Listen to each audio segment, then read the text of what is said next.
Hi guys, welcome to Foodie Girls. இன்றைக்கி நம்ம சேனலில் ஒரு ரொம்ப ஈஸியான ஒரு ரெசிபி சில்லி மஷ்ரூம் எப்படி செய்கிறதுன்னு பார்க்கலாம். இது வந்து ரொம்ப சீக்கிரமாக செஞ்சிடலாம். அதோட ரொம்ப டேஸ்டியான ஒரு ரெசிபி கூட. இது வந்து சப்பாத்தி, நான் அப்புறம் தோசையோட ரொம்ப சூப்பராக இருக்கும். ஃபஸ்ட்டு நம்ம இதை செய்கிறதுக்கு மஷ்ரூமை ஃப்ரை பண்ணணும். அதுக்கு பேட்டர் ப்ரிப்பேர் பண்ணிக்கலாம். அதுக்கு ஒரு பவுலில் 3 டேபிள் ஸ்பூன் சோள மாவு, அது கூட 3 டேபிள் ஸ்பூன் மைதா மாவு, அதுக்கப்புறமா 1 டீஸ்பூன் உப்பு, 1 டேபிள் ஸ்பூன் சில்லி பவுடர், கொஞ்சமாக pepper, 1 table spoon soya sauce, அதுக்கப்புறம் 1 டீஸ்பூன் ஜிஞ்சர் கார்லிக் பேஸ்ட். இதெல்லாம் போட்டு நம்ம ட்ரையாக இருக்கும்போது ஒரு மிக்ஸ் பண்ணிக்கலாம். இப்படி மிக்ஸ் பண்ணோம்னா நம்ம இருக்கிற எல்லா இன்க்ரீடியன்ஸும் நல்லா மிக்ஸ் ஆயிரும். இதுக்கப்புறம் நம்ம வாட்டர் ஆட் பண்ணி மிக்ஸ் பண்ண ஆரம்பிக்கலாம். இதில் வந்து ஒரு 1/4 கப் வாட்டர் ஆட் பண்ணி நல்லா ஒரு திக் பேட்டர் மாதிரி நம்ம ப்ரிப்பேர் பண்ணி வச்சுக்கலாம். இப்போ பார்த்திங்கன்னா நம்ம பேட்டர் ரெடி ஆகிடுச்சு. இதுக்குள்ளே நம்ம கட் பண்ணி வச்சுருக்க மஷ்ரூம்ஸ் போட்டுடலாம்.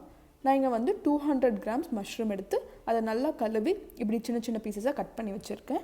இதை வந்து நம்ம இதுக்குள்ளே ஆட் பண்ணிடலாம். இப்போ இதை ஆட் பண்ணி எல்லா பக்கமும் நல்லா படுற மாதிரி மஷ்ரூம்ஸை வந்து மிக்ஸ் பண்ணி வச்சிடலாம். இது இப்படியே க்ளோஸ் பண்ணி ஒரு 10 மினிட்ஸ் அது அப்படியே ரெஸ்ட்டில் இருக்கட்டும். இப்போ 10 மினிட்ஸ் ஆச்சு. உடனே இதை வந்து நம்ம ஃப்ரை பண்ணிடலாம். ஃப்ரை பண்ணுறதுக்கு ஒரு பேனில் ஆயில் ஊற்றி ஹீட் பண்ணிக்கலாம். இப்போ நம்ம ஆயில் வந்து நல்லா ஹீட் ஆகிடுச்சு. இதில் நம்ம வச்சுருக்க மஷ்ரூம் பீசஸ் உள்ளே போட்டு ஃப்ரை பண்ண ஆரம்பிச்சிடலாம். பேட்சாக நம்ம ஃப்ரை பண்ணிக்கலாம். எல்லாத்தையும் ஒட்டுக்க போட்டு ஃப்ரை பண்ண வேண்டாம். ஃபஸ்ட் பேட்ச் வந்து நல்லா 2 சைடு கோல்டன் ப்ரௌன் ஆனதுக்கப்புறம் இதை வெளியே எடுத்துகிட்டு நம்ம செகண்ட் பேட்ச் உள்ளே போட்டுக்கலாம். இப்போ நம்மளோட ஃபர்ஸ்ட் பேட்ச் நல்லா ஃப்ரை ஆகிடுச்சு. பார்த்திங்கன்னா 2 சைடு நல்லா கோல்டன் ப்ரௌனில் இருக்குது. ஸோ அதை ஆயிலில் ட்ரெயின் பண்ணிவிட்டு நம்ம வெளியே எடுத்துடலாம்.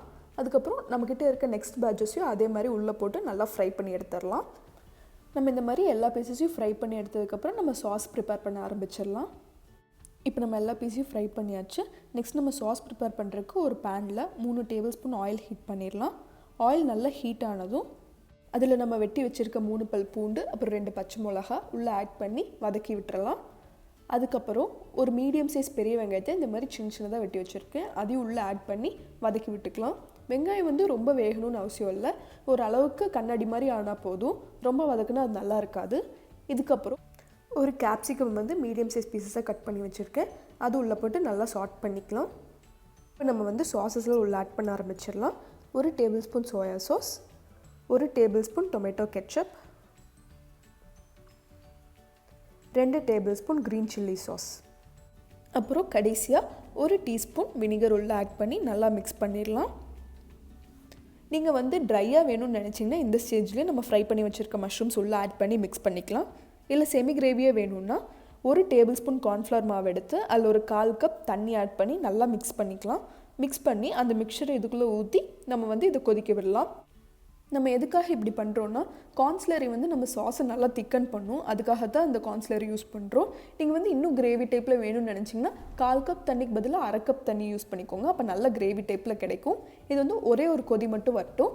வந்தோடனே நம்ம ஃப்ரை பண்ணி வச்சுருக்க மஷ்ரூம்ஸ் இதுக்குள்ளே ஆட் பண்ணிக்கலாம்.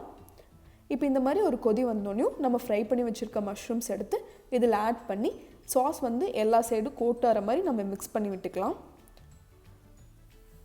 போட்டு நம்ம ஃபுல்லாக இதை வந்து மிக்ஸ் பண்ணிடலாம். நம்ம நெக்ஸ்ட் வந்து இதுக்குள்ளே சால்ட் ஆட் பண்ணணும். நம்ம போட்டிருக்க எல்லா சாஸஸ்லேயுமே ஆல்ரெடி சால்ட் இருக்கும். அதனால சால்ட் வந்து கம்மியாக ஆட் பண்ணால் போதும். நான் வந்து இங்கே 1 டீஸ்பூன் சால்ட் ஆட் பண்ணுறேன். நீங்கள் உங்களோட சாஸை டேஸ்ட் பண்ணி பார்த்தா அதுக்கு தகுந்த மாதிரி கூட அட்ஜஸ்ட் பண்ணிக்கலாம். நெக்ஸ்ட் நம்ம இது ஒரு பிளேட்டுக்கு ட்ரான்ஸ்ஃபர் பண்ணிடலாம்.